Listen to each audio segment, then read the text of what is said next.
Hi, How are you? I'm fine. How are Okay, you? great. Fine, thank you. Okay, so the floor is yours, so to Okay. say. I really want to thank the Maurice presentation. It really enriched my knowledge of Highlander. I really know the word Highlander, nothing else. Um, um, and I realize we are all interested in the sense of belonging among ethnic or racial division and visibility and invisibility. Um, just wanna introduce myself. My name is Liang Kai You. I'm a PhD researcher at Leiden University in the Netherlands. My research project is called Queering the Museum. I'm studying the critical ways that contemporary artists and curators could redesign the traditional mode of museum practices, and specifically, how could these critical artists and curators use querying as a rethinking tool to address issues such as racism, sexism, and colonialism. And it's actually in my first year of my PhD, so I would really to hear what do you think. This will be just exploring case studies I will present.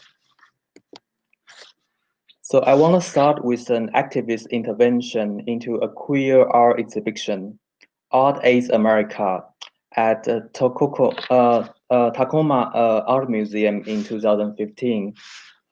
This protest, as you can see in the picture, was triggered by racial marginalization in a major public art show on the whole spectrum of the artistic response to AIDS in the United States. And in the photo, you see a moment of the activist group stage a dying protest, lying on the ground between 2 hours. Their slogan, "Stop Erasing Black People," exposes the misrepresentation that out of 107 artists, only 5 Black artists were represented. Notice that the HIV deaths and infection rate of the Black community has been the highest since the AIDS crisis, even until today. This dying protest does not only expose the racial inequality in museum representation, it also exposes how a queer-focused art exhibitions fail to address racial dimension while challenging heteronormativity without questioning the whiteness in cultural institutions. To address this problem of racial invisibility, I want to suggest that we should not only look at the racial representation um, or marginalization in the exhibition, we should also look at the very social design and the institutional framework of a public museum. In other words, how a museum not only invisibilizes certain people, but also differentiates, divides cultural identities through its spatial architectural arrangement. In what follows, I would like to revisit a queer art exhibition from the corner of the eye, which the catalog is on your left-hand side. I want to suggest that this exhibition shows the racial inequality and dividing power of the museum. I see this dividing power concerning the critique of the white cube, which I will explain later on. And in the end, to rethink such racial invisibility and segregation in the museum world, I want to end with a queer art film by Isaac Julian. The still of the film is on your right-hand side. This film reimagines an alternative and hybrid space where mixed race and conflicted desire could be possible to coexist. So first, the exhibition from the corner of the eye was displayed at the Stedelijk Museum, Amsterdam in 1998. It was the first queer art exhibition, to my knowledge, at a European public museum that explicitly reference queer theory as their curatorial discourse. The exhibition represents 14 young artists, mainly from Western Europe and North America, focusing on what the curator called aesthetic ambiguity. The show questions the uniformity of gay art, and the aim of the show is to display versatile artworks without being a parade of gay male muscles and beautiful torsos. Through two major reviews of the exhibition, we can summarize the strengths and the weakness of the show. On the one hand, Dutch art historian Janneke Westerling praises its anti-identity approach and ambiguous aesthetics. She is pleased that typical gay art with like typical muscular male nude photography was not represented.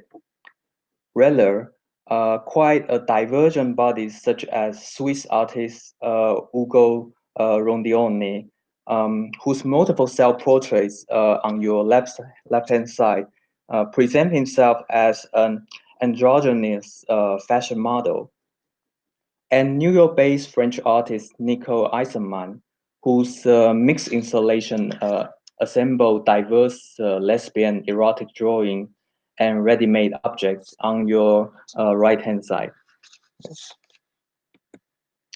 On the other hand, Dutch critic Leo Bunchers is more critical of the curatorial approach. He pinpoints that while many queer arts could be animating on TV, fashion magazine, and different media platforms, they become domesticated or flattened in the museum space. For example, he remarks that the Dutch artist Albert van Vesting, whose black and white photograph you see now of men gathering could be quite visually appealing on a street billboard. But this photograph appeared to resemble a domesticated family album on an exhibition wall. In other words, Bunches questions whether the museum is a proper media which could reflect the queer creativity already exists in various cultural fields. I would like to expand Bunche's criticism of the museum as a problematic media platform, in particular, the very problem of the museum as a white cube. The critical notion of the white cube is firstly developed by Irish artist Brian O'Doherty in 1976. He outlines the predominant feature of a museum art gallery space in the 20th century. That is white wall, sealed windows, clean floor, and dead silence. All these architecture elements construct a disciplined space that denies its historical and social context. The white wall, in particular, assume a neutral position and naturalize every artwork on display, as if they are here because they are there. With this notion of the white cube in mind, let's go back to the exhibition from the corner of the eye. The organization of separated certain rooms ensure that each artwork is shown separately and independently from its queer culture and history. No artworks would interfere or interact with one another. Despite its diverse selection of artworks, which I quote, refuse to allow structures to be imposed upon, end quote. I suggest that the white cube structures this group show in divided order. This exhibition, for me, embodies what happens when a queer art exhibition is subjected to its institutional framework.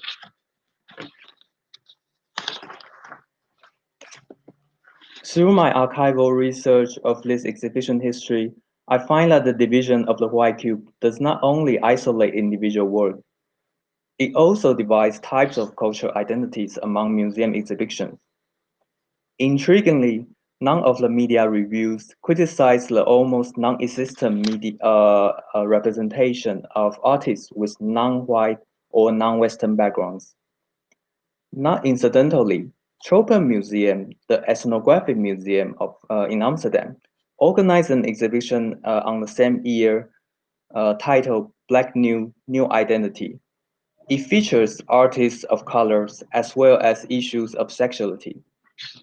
These exhibitions received no critical art review, while the Stedelijk Museum composed an archival folder specific for From the Corner of the Eye. There's no such a counterpart for Black New Identity. And of course, this difference can be just mainly because of a different administrative system in two different museums. But the difference and divide between a modern art museum and an ethnographic museum already embodied or suggests the colonial division in the metropolis of Amsterdam. As the decolonial thinker Walter Vignolo has suggested, while a modern art museum is mainly for the white Euro-American identity, an ethnographic museum tends to be reserved for other strangers, non-white, or people of color. I want to finalize this presentation with British filmmaker Isa Julian's The Attendant. This film, in my opinion, disrupts the institutional power of a modern art museum or a white cube through challenging the segregation between race and sex, questioning the division between past and present. The Attendant is an 8-minute experimental film, mainly shot in the real museum, Wilberforce House, a historical monument of English anti-slavery movement. Through the role play of the Black museum guard, shifting between his mundane museum job, then an opera singer, and ultimately interracial SM party, begin with a white visitor. This film disrupts the frozen time historicized by the post-slavery museum, and it reconnects the post-slavery past with contemporary working experience of Black people. It also problematized the racial and sexual hierarchy through juxtaposing slavery history with interracial SM practices.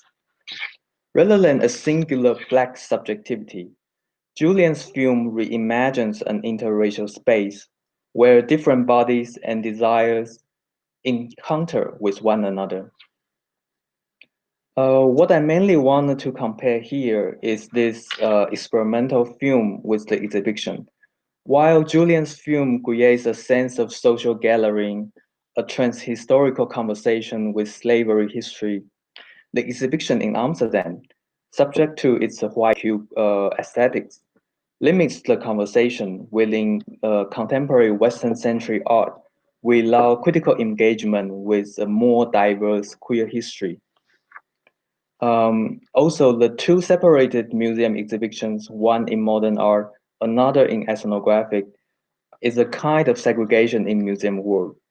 A segregation Julian's movie is challenging. Through this comparison, I hope to show that museum as a white cube does not only invisibilize people of color, but also divide and reduce the possibility of mixed racial, social, and cultural space. And this kind of racial division and invisibility continue, as we can see in some more recent examples, such as Art Aids America, I already mentioned, or earlier this year, American art historian Shadria Laboyer, the first Black woman who curated a Basquiat exhibition at the Guggenheim Museum in New York. She criticized the museum for excluding her from the decision-making of the exhibition display she curated. The invisibility of Black females and women of color remain an intersectional issue I would like to further explore in my future research. Thank you very much. Okay, do we have any questions for the first or the second speaker? Should I just answer? Sure, yes. We've got a question from Zeliko Blatze. What is the content of exhibition? Was it Amsterdam Gay Games? That would explain North American focus. Yes, yes, exactly. The exhibition was organized kind of in response to the international gay game and first time in Amsterdam. Um, and um, certainly it's also that's also why the Troper Museum, another ethnographic museum in Amsterdam, also organized an exhibition about sexuality. For the context of gay game, it actually involves a lot of different range of sports and cultural events, even include, for example, disabled queer people, disabled LGBTQ people in the participation. So it's actually quite a diverse group of exhibition. But in particular, in the exhibition at the State Museum as a modern art museum, I find that they kind of limited in a certain modern art aesthetics and kind of refuse to engage with more diverse social projects. That is the main criticism I'm trying to formulate here. Okay, I've got a question to to the second speaker. What about the ownership of the museums, which tend to be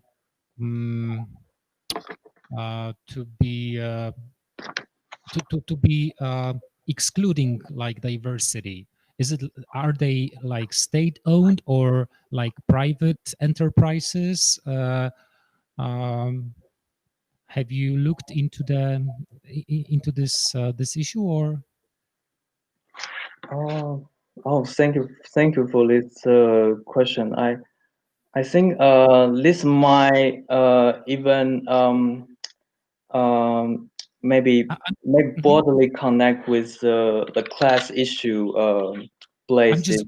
I'm just wondering whether there is this assumption that like, for example, I know for private museums to sell something which can be sold as like a large number of people who are considered to be kind of devoid of some minority characteristics, like I